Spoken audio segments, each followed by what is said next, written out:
موضوع الطائفيه ده عمره ما هيتعالج طول ما هو مش بيعالج بمنهج علمي.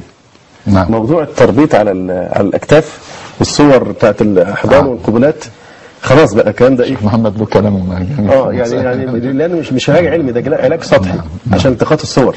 نعم. لكن موضوع الطائفيه لا يمكن ان يعالج الا بالحوار، وحوار مباشر مع الاقباط شركائنا في الوطن بطريقه علميه.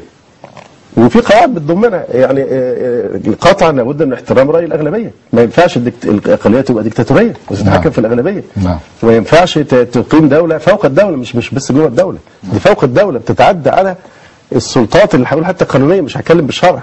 نعم. حتى السلطات القانونيه هي يوجد دوله في العالم، في العالم كله يقوم بشخص، يعني احنا السلفيين لو قمنا باختطاف بعض الناس من الشارع وحبسناهم في مكان ويجي واحد يتكلم معايا انتوا وديتوا الناس فين؟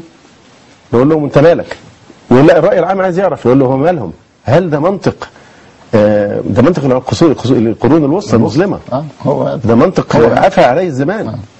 دلوقتي احنا عايزين يعني نتعامل نحتكم للعقل والمنطق والمنهج العلمي في حل المشكله. نعم. من ضمن مناهج الخلل في تناول مشكله الطائفيه ايه؟ اللي هي بقول ان هي في طمأنة بس مع التنازل. وثوابت الاسلام لا نملك ان نتنازل عنها، لان اذا تنازلنا عن ثوابت بنفقد يعني مصدر قوتنا. نعم. وبنعتدي على شرع الله سبحانه وتعالى. هجيب مثال، انا لا اريد ان استاثر بالكلام، لكن هجيب مثال بسيط جدا. مثلا كلمه التسامح والتعصب. نعم. كل الناس تتكلم على التسامح، واخد بال حضرتك؟ التسامح لازم نفهمه صح عشان نعالج المشكله صح. التسامح مجاله المعامله وليس مجاله الاعتقاد. نعم. مجال التسامح في المعامله يعني انك انت تتسامح مع النصراني لئلا تظلمه، الا تعتدي على حقوقه ولا على حرماته. نعم. الى اخره. واذا خالفت ذلك فانت متعصب كما معروف في الاحاديث والنصوص.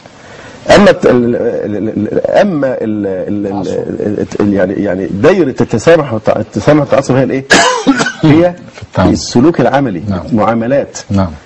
اما في العقيده فلا تسامح في العقيده اطلاقا.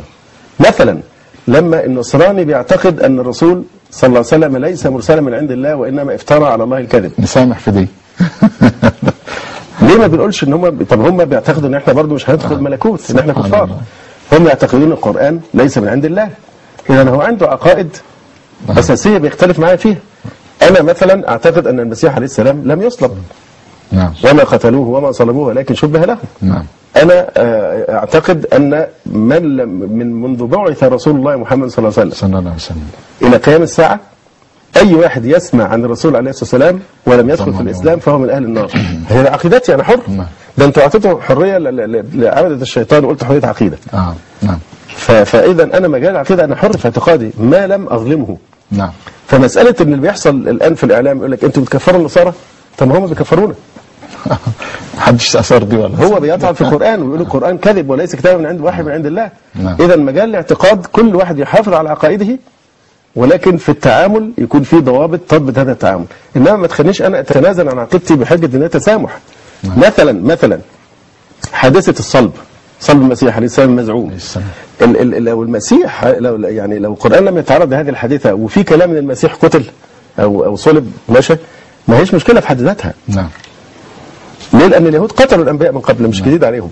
ولكن متى ما تعرض له القرآن بنفي قاطع وما قتلوه وما صلبوه ولكن شبه له، أصبحت عقيدة. نعم. ففي هذه الحالة لا تجرني جرا إلى أني مثلا أرفع شعارا دينيا وهو الصليب بحجة التسامح، لأن هذا تنازل عن صلب عقيدتي، شيء من صلب عقيدتي، لأن هذا يعني التجريد بالقرآن الكريم. ولذلك نظرا لهذا المعنى المنظمة الصحة العالمية من كام سنة بدأت تناقش فكرة احنا هنلغي الصليب الأحمر لأنه ده شارة دينية ولا يليق بالأمم المتحدة أن تتمسك بشارة دينية. نعم. فحتى الناس اللي هم مش مسلمين راعوا هذا الأمر، دي شارة دينية والمفروض دي تكون حاجة ملهاش ارتباط بأي دين. نعم. لم تنجح لكن كانت على وشك تطبق هذا الإلغاء موضوع الصليب. فإذا دي شارة دينية. الهلال بالنسبة لنا احنا بنطالب لا عايزين الهلال ولا عايزين الصليب. نعم. الهلال لما نتنازل عنه مش هيخسر حاجة، لكن الصليب لما نرفعه نخرج من ملة الإسلام. فبالتالي لازم يحترم عقيدتي زي المسلم النصراني المهذب لما بيجي في رمضان طوعا واختيارا وذوقا منه يتجنب أن يأكل أو يشرب أمامي. نعم. احتراما لحرمة رمضان. لأنه مش حرام عليه. كذلك نفس الشيء لا يرفع الشعار الذي فيه تكذيب القرآن الكريم. نعم. فدائرة التسامح هي في التعامل. أما في الاعتقاد يعني كل إنسان حر في عقيدته، نعم. وهو مسؤول أمام الله سبحانه وتعالى ما يعتقد. ما شاء الله.